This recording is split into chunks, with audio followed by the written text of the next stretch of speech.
Menurut Ini Anda ketika wacana ini sering digulirkan kan waktu itu Menteri Investasi dan sekarang Ketua Umum PKB. Hari ini kita juga dengar ada pertemuan antara Ketum Partai Golkar dengan masyarakat sekitar dan mengatakan ada wacana untuk memperpanjang karena Presiden Jokowi dianggap berprestasi. Menurut Anda wacana ini digulirkan ini sebenarnya ada apa nih?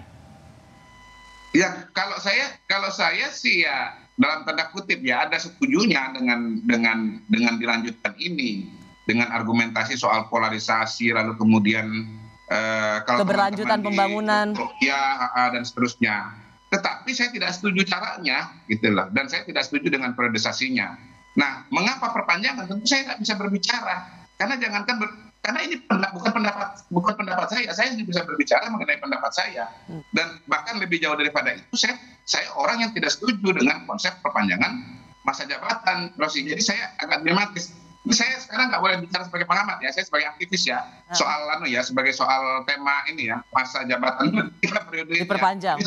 Saya pasang bendera nih, saya aktivis di sini dan saya hanya bicara pada gagasan saya dan tidak bisa bicara pada gagasan orang lain, begitu. Ya. Jadi menurut Anda ada bahayanya kalau ini bukan dengan amandemen tapi hanya dengan apa bahayanya? Ya karena legitimasinya nggak ada. Pak Jokowi itu partainya namanya Partai Rakyat Indonesia. Bukan PDI, bukan Golkar, bukan Gerindra, bukan yang lain-lain gitu. Nah, kalau ini diberikan mandat oleh elit politik ya, ini gampang diutak-atik, gampang dipersoalkan. Dan nanti Jokowi gampang ditekan oleh partai politik. Gitu. Kalau sekarang siapa yang mau menekan Jokowi? Di belakangnya rakyat kok. Apalagi ada Pak Prabowo di dalamnya. Nah, itu dia.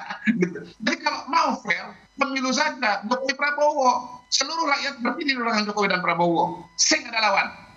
Selesai pandemi. Oke. Saya terakhir. Tapi Bang Kodari, kalau amandemen mau dipakai sebagai cara untuk memuluskan ambisi politik politisi, justru di situ menurut saya juga sama ide yang sama-sama berbahaya gitu ya. Sebagai akademisi, sebagai aktivis, menurut saya kita punya tanggung jawab moral gitu untuk memberikan message yang clear kepada masyarakat bahwa kita punya komitmen untuk tetap menegakkan demokrasi gitu ya. Yang sudah kita sepakati adalah pembatasan kekuasaan presiden itu mutlak harus dilakukan untuk menghindari terjadinya penyelewengan kekuasaan. Tidak dibatasi saja ada potensi terjadi penyelewengan, apalagi kalau kekuasaan tidak dibatasi gitu. Nah, itu yang menurut saya kita tidak boleh pura-pura abai gitu ya soal komitmen terhadap demokrasi ini gitu. Kalau bicara soal popularitas atau keberlanjutan pembangunan, persis itulah argumen-argumen yang disampaikan oleh para pemimpin otoriter di berbagai belahan dunia. Jadi menurut Anda harus ditolak? Sangat harus ditolak. Baik.